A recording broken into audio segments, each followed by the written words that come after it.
Hello, everyone. Thanks for joining. We're a few minutes early, but wanted to thank you for joining. Hope you grabbed your lunch and are ready for a very exciting webinar. We'll get started in a few minutes.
Good afternoon, everyone. Thanks for joining and joining right on time. We are going to wait 2 minutes for a few more people to grab their lunch and jump on, and then we'll get started. Thanks for being with us today.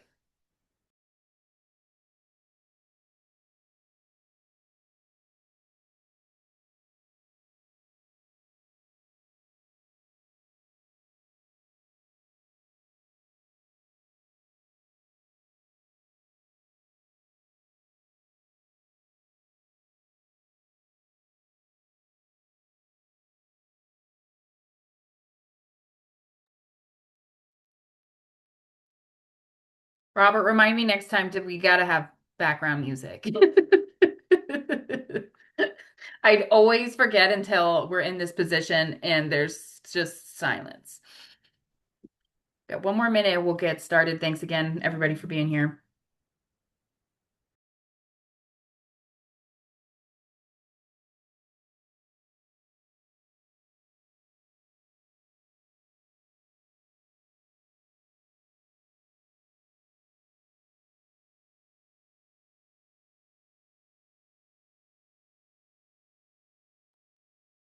Would someone like to hum a tune in the background while we wait?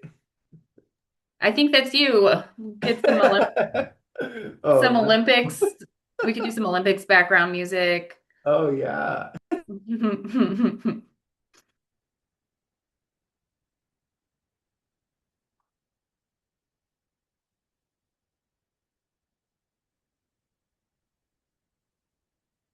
All right. Well, we're going to go ahead and get started while people are coming in. Again, thank you so much for being here today on behalf of the APA California Inland Empire section. This is our second time we are doing this webinar on the annual progress report in partnership with the California Department of Housing and Community Development. And we're very excited to expand our reach this year by partnering with the American Planning Association Orange County section, as well as the Gateway Cities Council of Governments, with the goal of bringing HCD to Southern California virtually for a focused webinar on the annual progress report, or APR. If you registered for this webinar, you probably know that we are in the thick of APR season, meaning local public agencies around the state are working on their housing report card that is due at April 1st every year. And it gets tweaked every year thanks to the legislature and other impacts. So again, really grateful that HCD has come here to not duplicate the webinar that they make available to the state, but to really hone in on where troubleshooting might is most likely and the stuff that you're going to need to be successful with your APR submittal. Again, really excited for a direct line to HCD. Thanks for being here. As our practice becomes more and more data driven, exercises like this are really important for not only compliance, legal compliance with housing law, but also being more critical about the policy at the state, implementation at the local level, and how our efforts to create vibrant communities are working. So thank you everyone here for being here and for doing that work of creating better communities. Very excited for a productive and a practical session. One thing to flag, the best way to ask questions is in the Q&A. We will be moderating that and responding live or in writing, whatever is most appropriate for the question. So without further ado, I want to make sure I didn't miss anything. We are going to ask a couple polls. We want to understand who's in the room. Let me start that really fast. So if you just taking 2 minutes to get a sense of who's in the room. You should see it up now.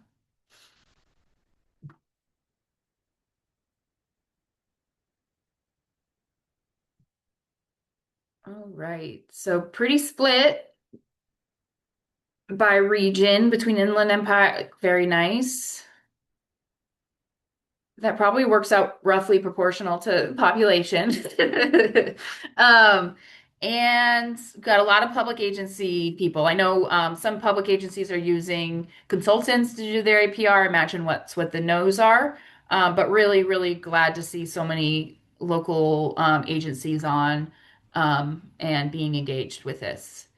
I'll give it one more second, otherwise I'll get close. I'll close the poll and we can get moving. We'll close it and share it. Okay. Okay.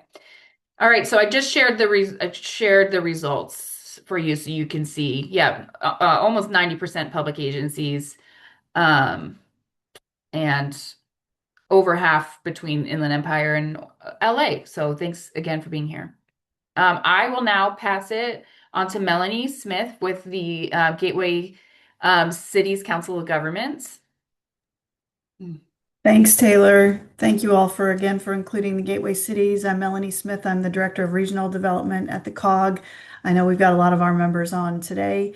We want to begin this session by recognizing and honoring the land and ancestors that have sustained complex cultures and ecologies all around us in Southern California for millennia. The American Planning Association and the Gateway Cities COG recognize that we occupy unceded land originally and still inhabited and cared for by California's first peoples. We honor and pay respect to their elders and descendants, past, present, and emerging, as they continue their stewardship of these lands and waters. And with that beginning, I'll hand off to Amber. Hello, everyone. My name is Amber Gregg, and I'm the CEO and founder of Community Catalyst. And I happen to fall in the bucket of a consultant that works for public agencies completing their annual progress report. I also happen to be the OC chapter's legislative chair. And I'm really glad that we get this extra chance to ask HCD questions directly, especially with the new table requirements that have been added and the updated affordability categories and wondering how to address those. I know we are all working really hard to make sure we get everything in front of our city council by that April 1st deadline, which is going to be here sooner than we think. So the purpose of today is all about helping make this process as clear, easy, and hopefully as less stressful as we possibly can. So with that, we're very fortunate to be joined by two members of HCD, APR, and data team. Kevin Rolfness and Isaac O'Connell are both housing data specialists. Thank you so much for being here today. We really appreciate you taking the time to be here with us. And with that, I'll turn it over to Kevin and Isaac to get us started. Thank you.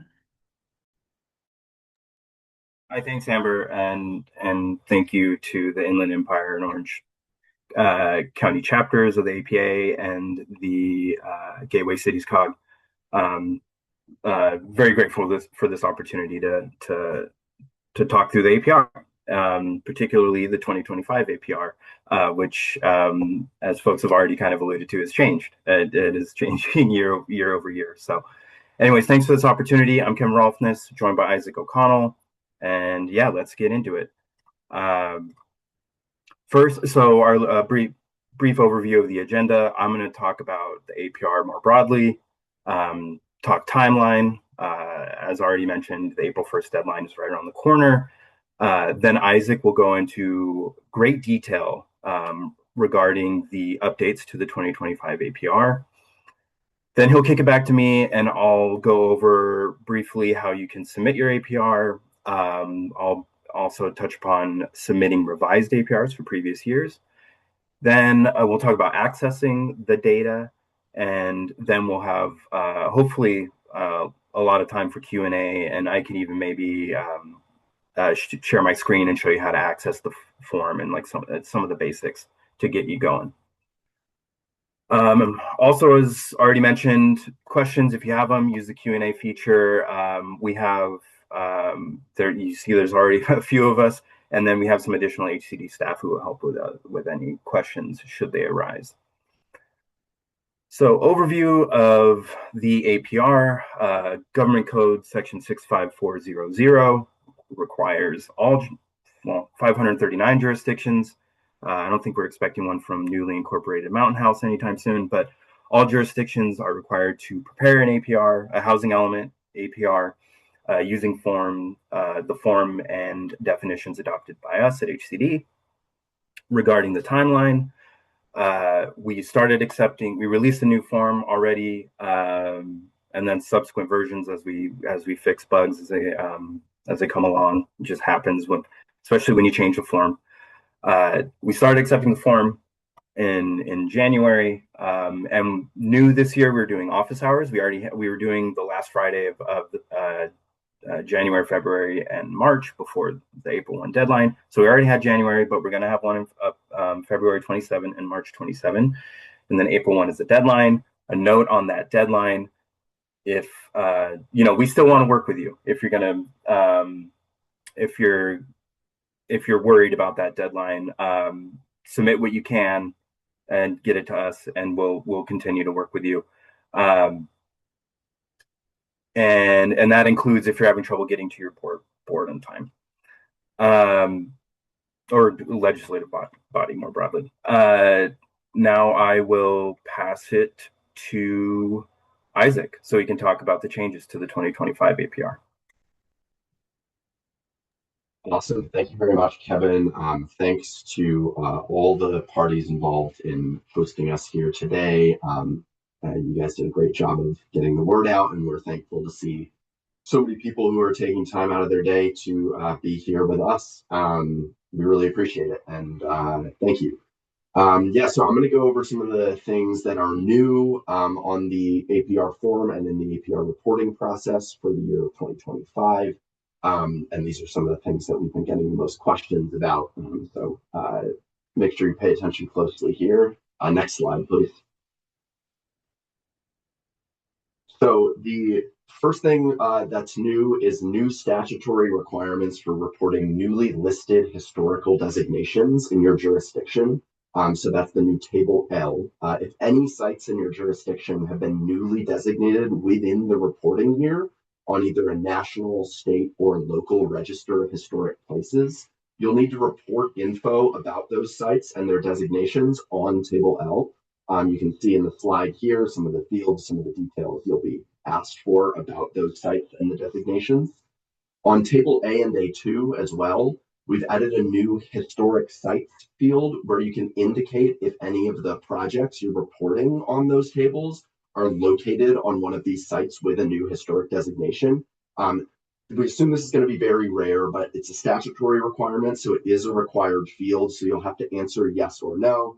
Likely there will be a lot of no's, but be aware if there is a project with a new historic that links up with a site that has a new historical designation, we'll want you to report that on Table A and A2.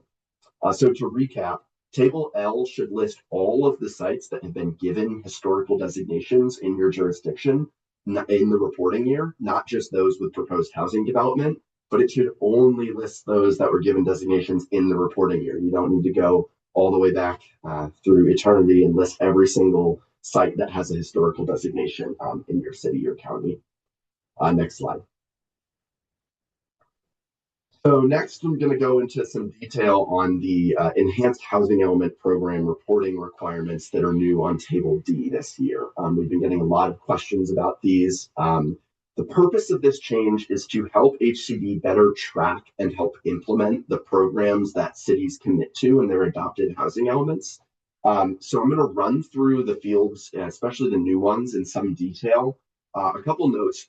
We did update our frequently asked questions document on the APR website to include a lot of detailed answers to many of the questions we've been getting from a lot of jurisdictions across California on Table D. So please check that out if you have Table D questions. That should be your first resource almost. And then if you still have questions or specific things you want to ask, please ask your questions using the Q&A feature as they come up. So first two fields, name of program and program objective, those are the same as previously in Table D. If your program has multiple distinct objectives that have different timelines within the same program, you can split those objectives up across multiple rows with, obviously the name of program remaining the same, but the listed objective being different. Field 3 now is projected completion date in housing element. So this asks you to provide the exact date for when your housing element states the program will be completed.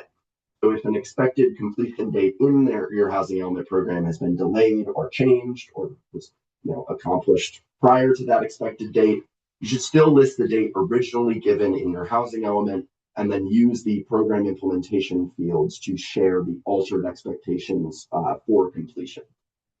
If it's an ongoing program or a program with no completion date, you can enter the date that it was scheduled to be up and running as stated in the housing element program.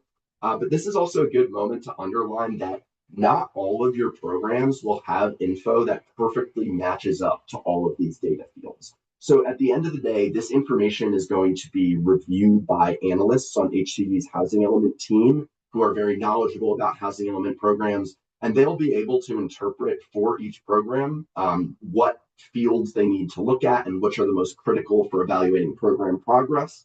So if you face an instance like this where you need to enter the completion date of a continuous program, just do your best to input an answer that makes sense, but know that the folks reviewing these programs will understand that the most important information is likely contained in other fields for these types of programs. Fourth field is applicable cycle. That's pretty self-explanatory. One thing to note is that we did only include 6th and 7th cycle as the drop-down options for this field. If there are some jurisdictions who don't yet have an adopted and approved 6th cycle element and they still be reporting on 5th cycle programs, if that's the case, select 6th cycle and then just put in brackets in the name of each program 5th cycle, just to denote so the reviewer looking at each slide will know that it's a 5th cycle program from your 5th cycle housing element. Now getting into the sort of the meat of the reporting that you'll do on Table D, the status of program implementation and program implementation details fields. So the status field now asks you to select from 4 options: not yet started, in progress, continuous, or completed.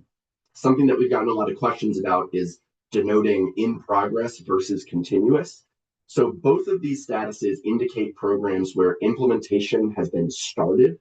An in progress status indicates that the program has a clear target date for completion that hasn't yet been met, while continuous would indicate an ongoing program that is up and running and has no clear endpoint. For example, like holding ongoing monthly meetings with stakeholders about a certain issue. If those meetings are taking place, that program status would be continuous.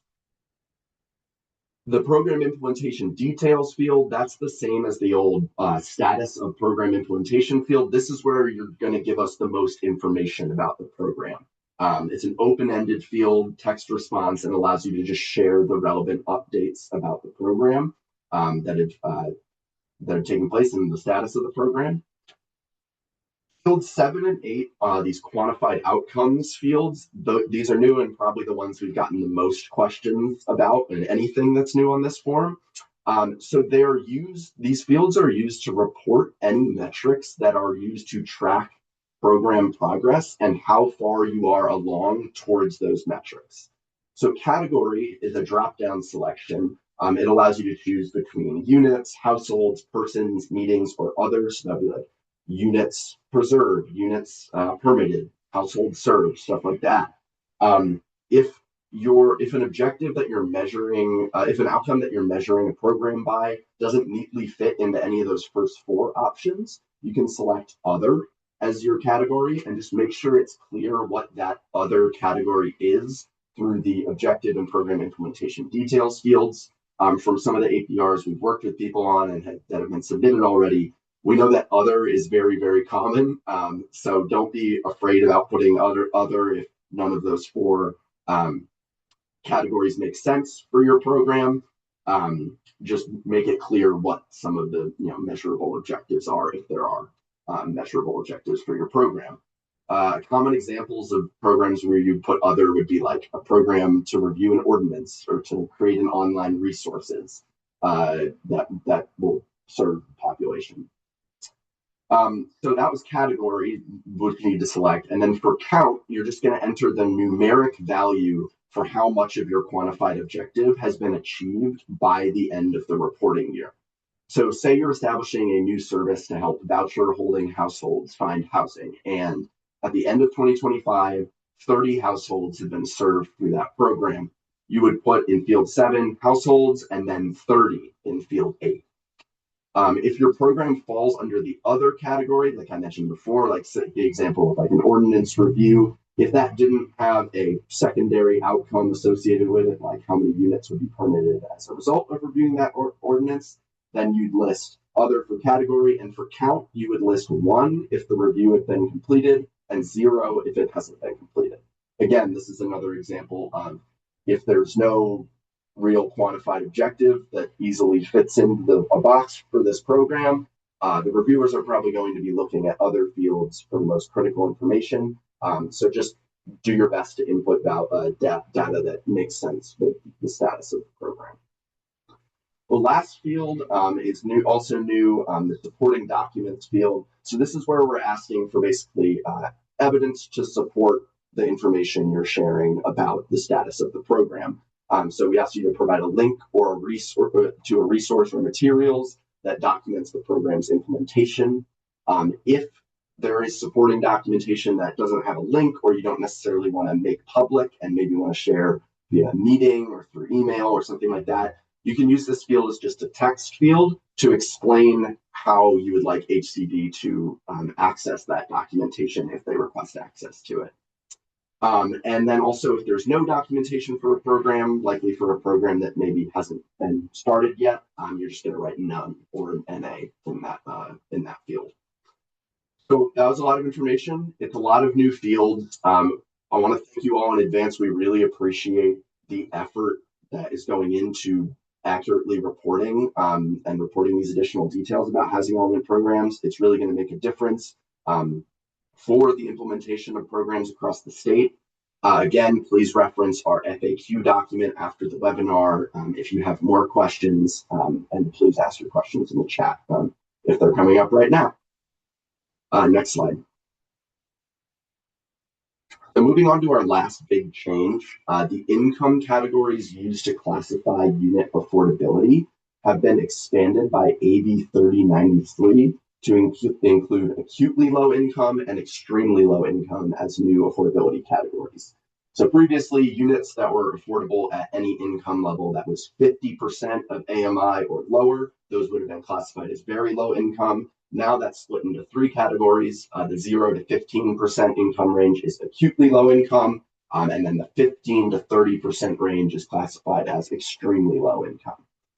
Regarding how this impacts the measurement of your RHNA progress, we know that since you'll all still be reporting for the sixth cycle for 2025, you didn't receive RHNA allocations for acutely low and extremely low income units. It is still required that you use these new categories to report unit affordability on your APRs if you have units that are in development that fall into these categories.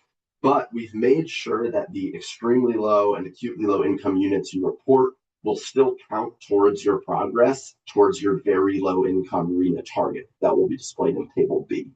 Next slide. So here's an example of what this would look like for a jurisdiction. Here's a city that's reported 8 permitted very low income units on previous APRs for the sixth cycle. You can see across from 2022 to 2024, there's 8 units reported. And then they're reporting 5 acutely low income and 5 extremely low income units on their 2025 APR.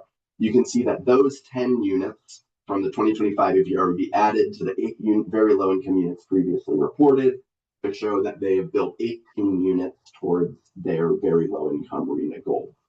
So hopefully this clarifies what you see in Table B and allays any fears you might have about reporting extremely low or acutely low income units on your APRs. Next slide. Yeah, I wanted to hop back to this slide really quick just to highlight the linked resources related to affordability and income levels. So the first is the 2025 state income limits by county that's published by HCD, where you can see the specific income thresholds for your county for each of these categories. And also a link to the APR website, which contains HCD's affordability calculator tool. This is a really useful tool that allows you to put in information about the unit and the expected rent or sales price, and it will return for you the affordability level that it would fall under in your county. Next slide.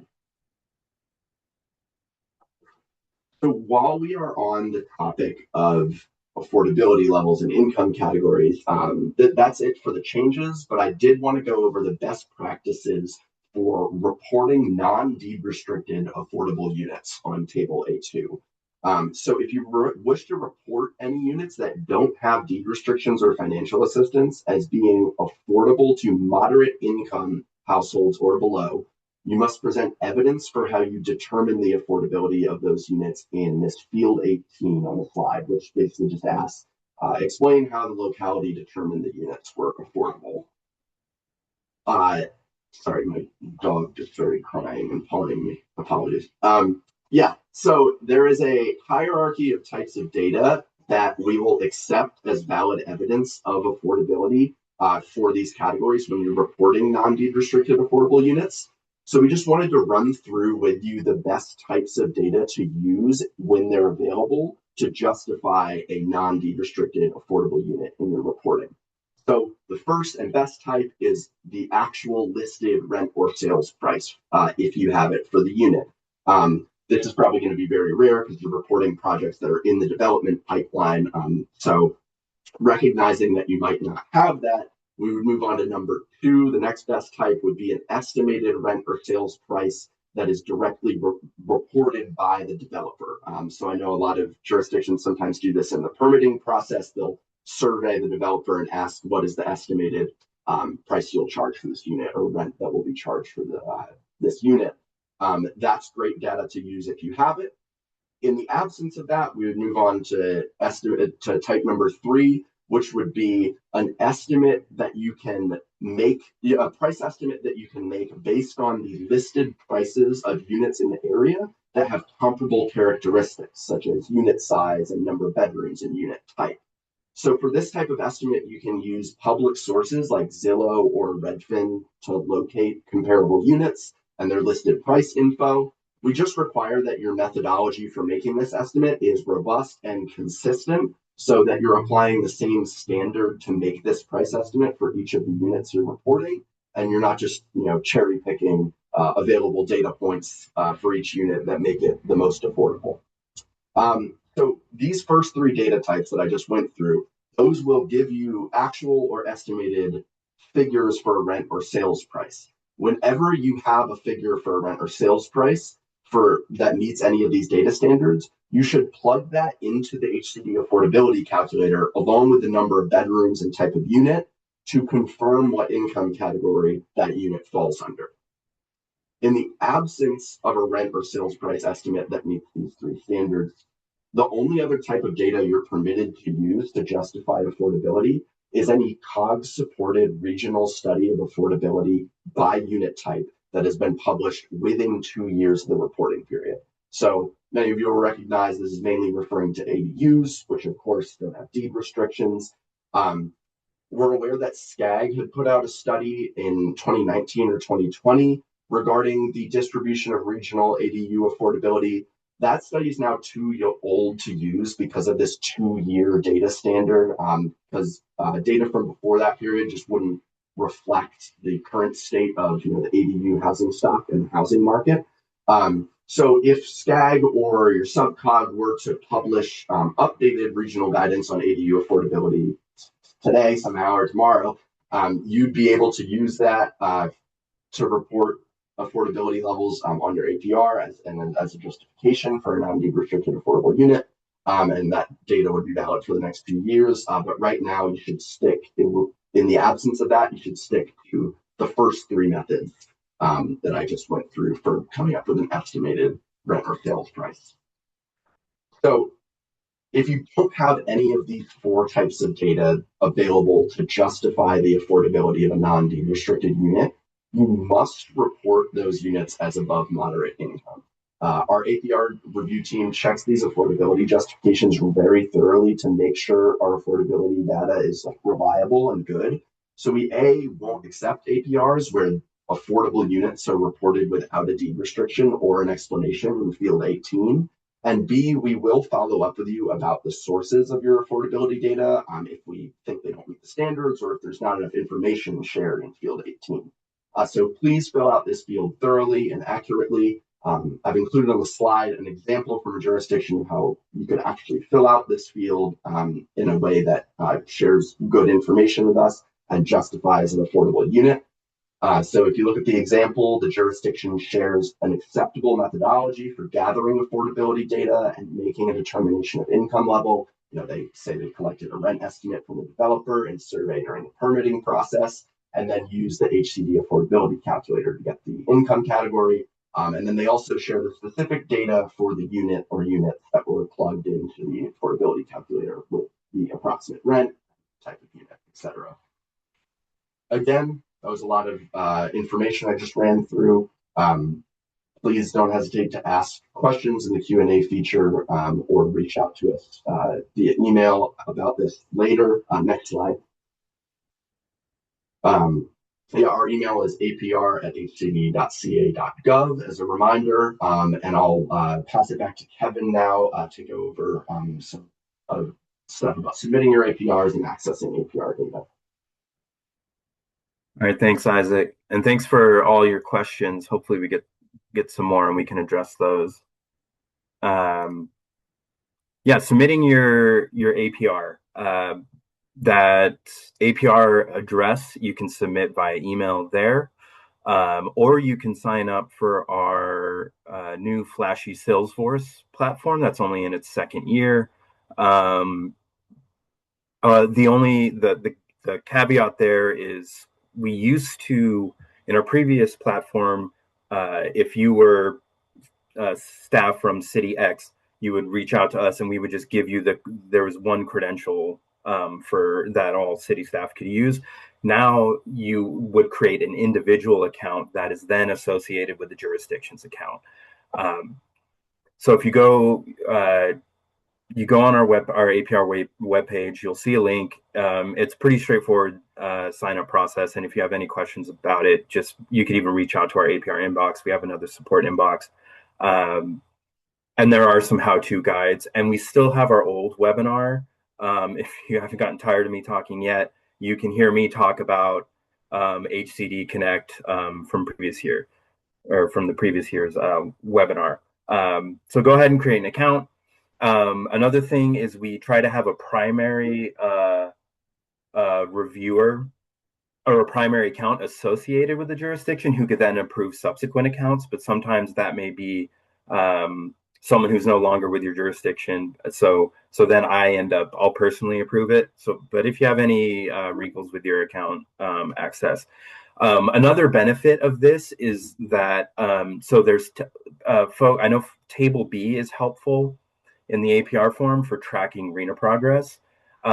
If you were to submit a revised APR, which I'll talk about in a sec, that data isn't updated live. It lives in the back of the APR form and it's updated manually, usually once a year, but sometimes more often. But if you go into HCD Connect, you can see a lot more of a live Table B that refreshes either daily or weekly if you were to submit a revised APR. So you'd have more up-to-date RENA progress.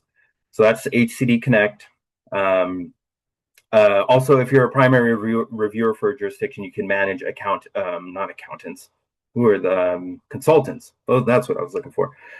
So you would be able to go into the jurisdiction account and find assuming the consultant has created an account, you could find their account and give them access so they can upload on your jurisdiction's behalf. But more information on the website there.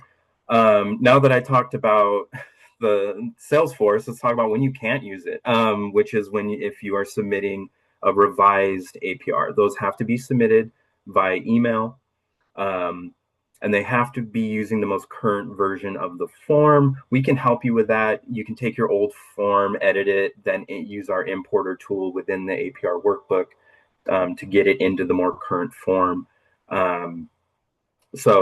And if you don't have access to your old APRs, we can provide those for you. We keep those in our records. So, but yeah, if say you forgot a project in 2023, you can't put that in the 2025 APR. You got to resend your 2023 APR. So you would edit that 2023 APR, put it in the new version of the form, email it to us, and we'll help you process it. And just keep in mind that the priority right now is the 2025 APR. That's, Isaac and I are managing the form. We're providing technical assistance, and we even got a trickle. We got like 3 or 4 in so far. So that'll be the priority. So it might take a little bit longer to get that revised data online. And as mentioned, if you want, we can update Table B manually for you if you want to see the RENA progress based on revised data, but maybe going to Connect, that might be your better option to see the updated data.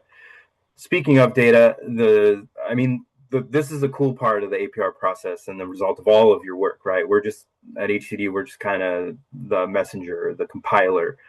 This is all the work that's going on the ground, all the data you're reporting. So you can I recommend going to the dashboard and just having fun with it. You can slice and dice the data all kinds of ways, by structure, by affordability, by activity type, permits versus applications. This is one of my favorite visuals because you can see in that bottom left part, you can see the blue color is ADU. So you can see the growth statewide and ADU permits, which will likely continue to go up. If you'd rather create your own visuals or you like to dig into raw data, you can go to the California Open Data Portal and you can download, for example, everything reported in Table A, all the applications from all the jurisdictions going back to about 2018, or Table A2. I think that's it for me. Seems like there's some more questions. I don't know. I could walk through. I could go to the website real quick. I could maybe do a quick little screen thing open to for the group. Isaac, what's up? Yeah, I just wanted to quickly, I meant to say this at the end of my slide, but forgot. Just a quick flag that to please, if you're still in the process of filling out your APR, please download the latest updated version of the APR form from our website. There have been some small bugs with, especially in the early versions, there were some bugs with the values that were appearing on the arena progress table and table B. There were also some bugs with uh, the formulas in table A2 summing units that you were reporting on the early versions that we've since fixed. So please, if you have time, just download that new version of the form from our website and import what you've done into that new version. And hopefully any bugs you're experiencing should be fixed by that. If you're still experiencing bugs, reach out to us, but download that new version of the form. It would be a great starting point. Isaac, just for clarification, when was that new version released? So that way people have a date. Latest one was released on, I think, the 30th, January 30th might have been our last update. And there have been others in the interim. I think one on the January 7th, one in January 20 something. Each fixing like little bugs that we found. But so the latest one should be should be able to fix any bugs you're experiencing. Yeah, just to Amber, your point, the APR form webpage, we've started date stamping when they are updated, so you can see on the page when it was posted. Yeah, and if you're still having trouble, just reach out to us. Benefit of being an early bird, I think, too, is you'll get our attention.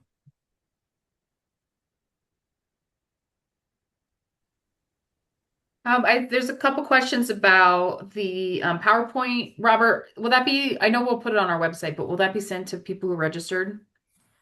Yes, we can send it out directly to those that registered, but it'll also be on our webpage, the recording and also the slides. Great. If HCD is okay with that. Great.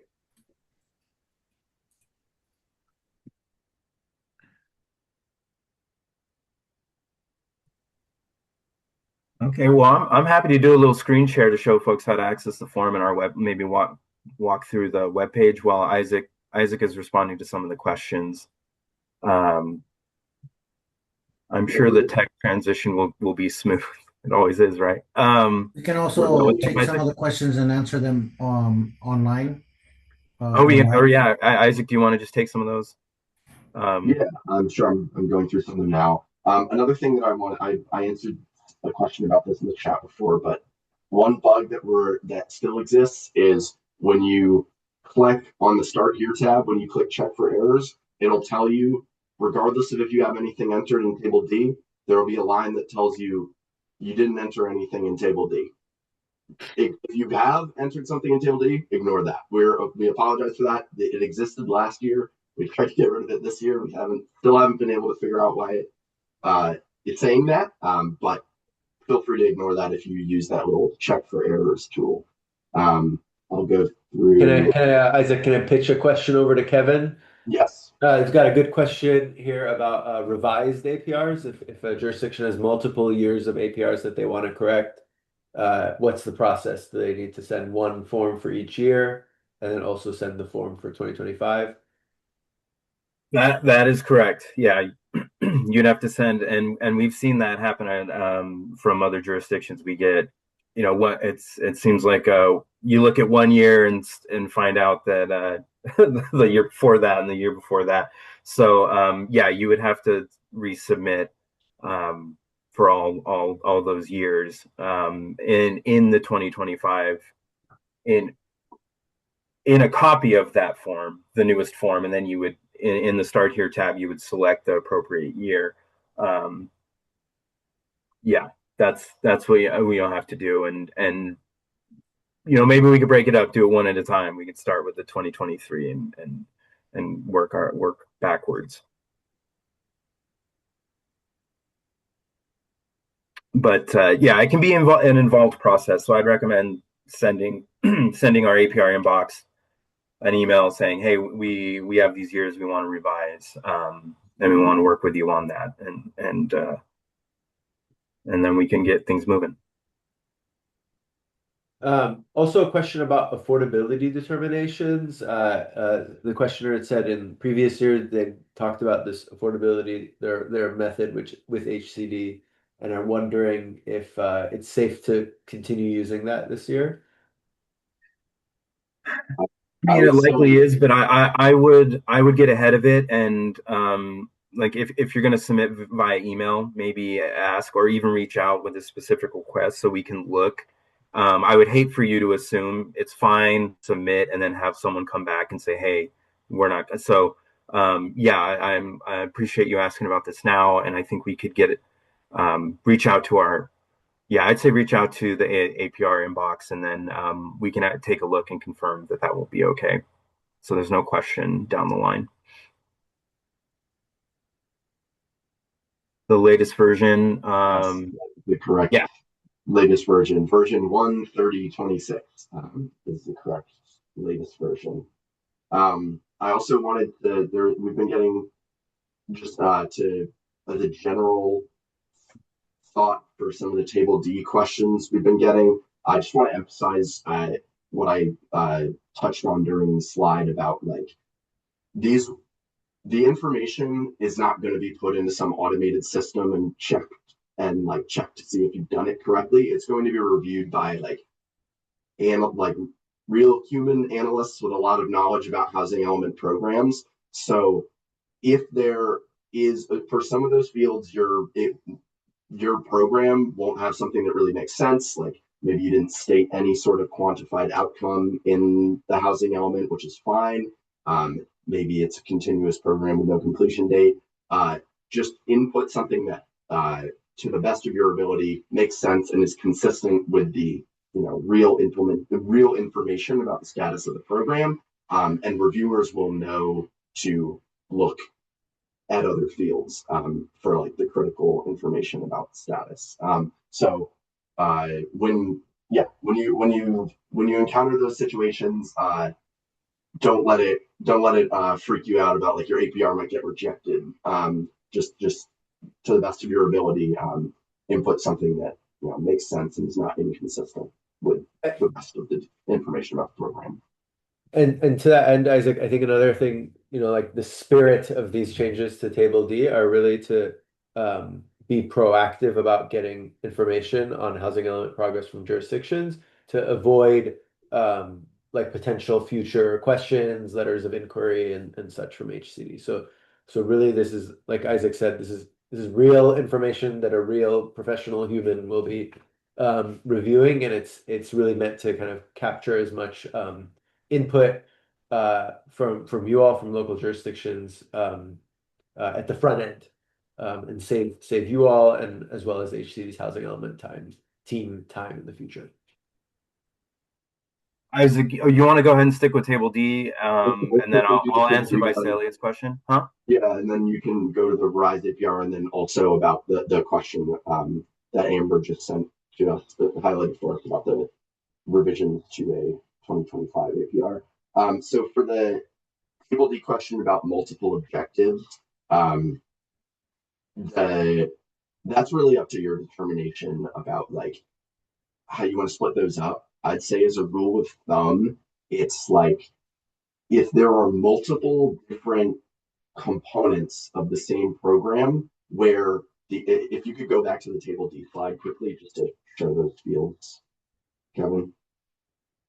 If there are multiple different components of the program that have distinctly different information for all of those fields, like different projected completion time, like date, different status, completely different status of program implementation for one component of the program versus another one.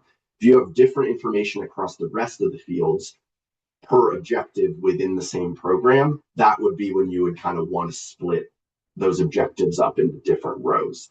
But in general, it's really your call, and we will be able to the reviewers will still be able to see the information if it's in the same row or split up across multiple rows. However, you want to best convey the information about the status of the program. It's really up to you. All right. I think we have another Table D one, but I'll take Vicelia's question. Yes, it actually might be worthwhile to submit from a previous cycle because of the streamlined ministerial approval process, formerly SB 35. Let's see, you're in Tulare County, so you still might. So you're San Francisco's assessed different. It's assessed every year, but everyone else is assessed at the end of the 8-year planning period and or 5 for some, or the halfway point. So I'm not sure. A lot of the Central Valley COGs were the last ones to get into the, or they're late on the housing element schedules. So if you haven't reached the first half of the 6th cycle, you're still being assessed based for SMAP on your 5th cycle progress. So if it's a 5th cycle year, you may want to, and they're missing units, that actually might be worthwhile. But yeah, you may want to look at your schedule and confirm that you haven't reached because if you're only going to be assessed going forward by the half point of the 6th cycle, then yeah, you probably don't want to mess with the 5th cycle. I hope that made sense. When I start talking like RENA schedules and housing element schedules, I start to get lightheaded. So, but I think, yeah, depending on those years and where you're at on SMAP or the streamlined ministerial approval process, it might still be worthwhile. But it's worth confirming before you go through all the hassle, of course.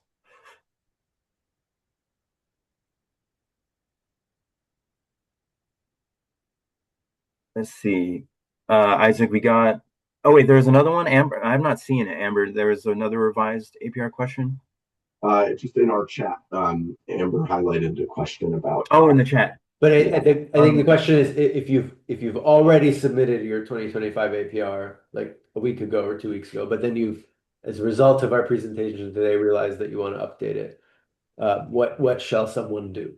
Yeah, that's a good question. If they uploaded on Connect, I think they could still re-upload for 2025. The system won't let you, or if you send it by email, just send us the new one by email and we'll upload it for you. But yeah, you totally do that.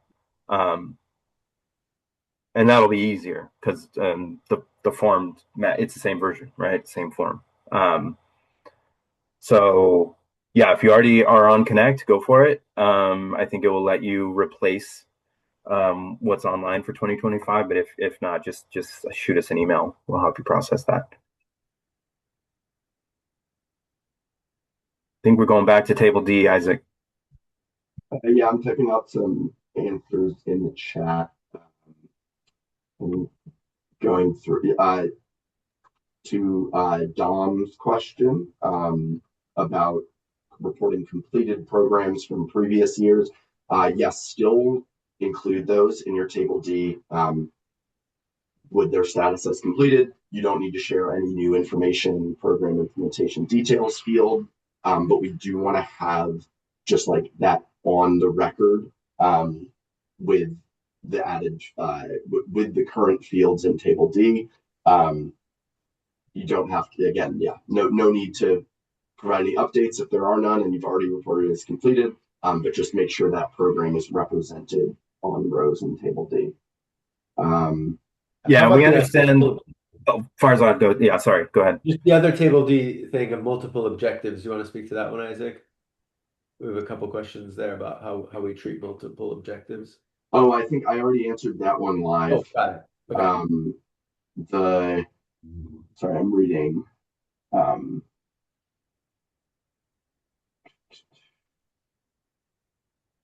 Wait. Yeah, while you're reading, I'll say we understand it's a little extra work to report programs that were already completed during your housing element cycle, but with this change, it's good to have a great record on this year, and then it'll be a lot easier going forward. But that way, we'll be able, with this new version of Table D, be able to look and see, okay, it was reported as completed in 2025. I also wanted to highlight something, Kevin, based on some of the correspondence we're getting, and I want to highlight or lift up something that Kevin said towards the end of the presentation, which is just that like this is all the APR data that we have in this state is one of the coolest existing housing tools that any state has in the country.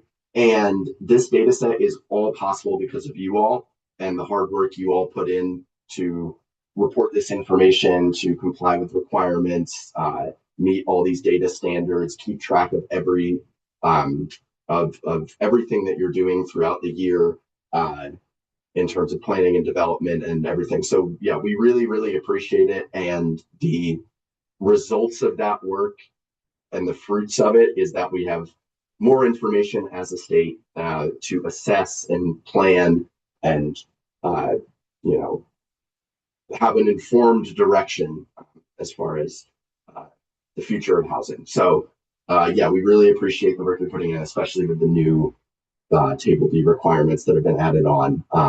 And it really does make a difference. So we wanted to just acknowledge everything that you all do, not just in your actual jobs, but then telling us about the actual jobs.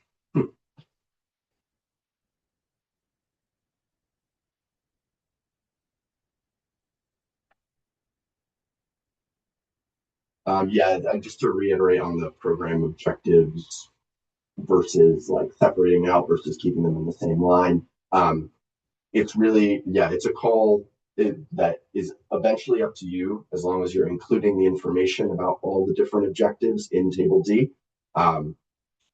It'll be adequate. But if you think there's a necessity to report different timelines or implementation statuses for different objectives within the same program, then it would be beneficial to split them up into multiple rows.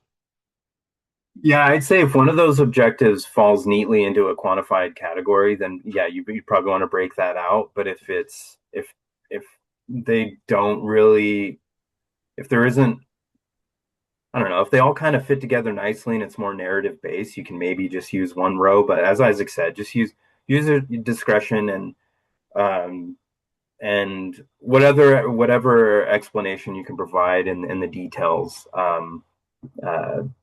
That could be helpful, and that could explain. You could explain why maybe you don't have supporting documentation or why it's all together. You can just provide that, and in anticipation of any potential questions our housing element reviewers would have.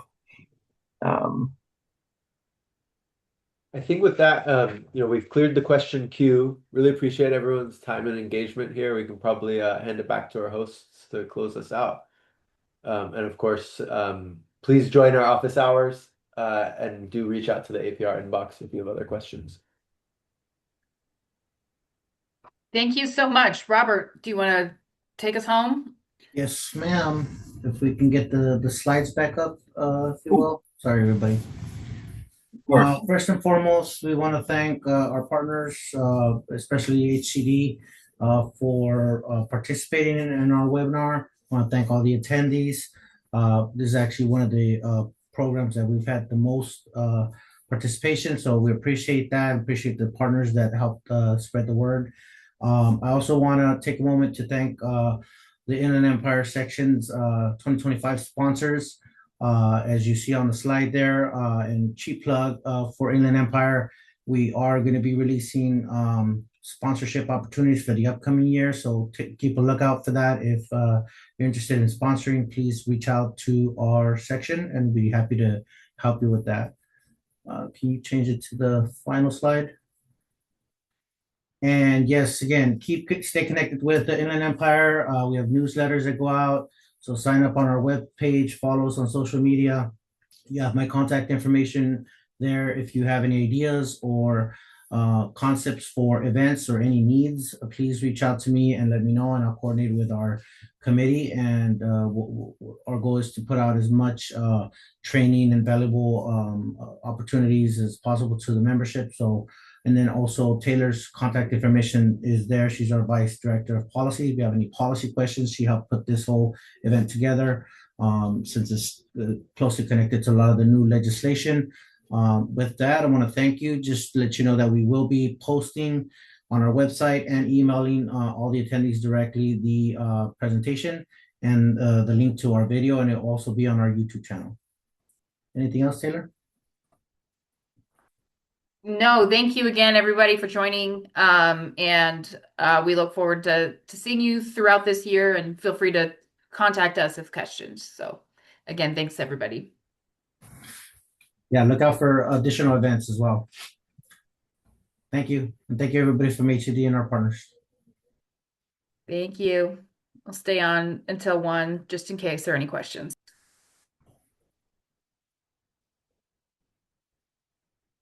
And yes, this recording will be available on our website for Inland Empire section of the APA. There'll be a YouTube link. And we'll post it on the Orange County one also, just for ease of finding it. But I have to say that I really do love that we're partnering on a lot of these things. I know it's been Inland Empire heavy at the end here, but whenever there's an opportunity where we can share resources like this, I mean, we're all strapped in public service. So just thank you for that. And I know we're always looking for ways to do it too. And it's just wonderful to have great partners with everyone here today. Thank you, Amber. Sorry about that. We should have. Oh, no, you're fine. Yeah. Melanie, anything else on your end? No, but just again, really appreciate the opportunity to be part of this with you all, and we'll keep in mind if there are opportunities that come up. But this is going to heighten my awareness of the opportunity to partner with you all. If things come to mind, I'll certainly be back in touch. Great.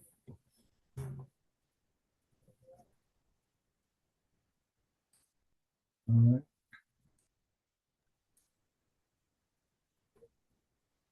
Thanks, everyone. I think we can jump off. Okay. Well, thank All you right. guys. Appreciate you. Thanks, y'all. Thank you all. Thanks, everybody.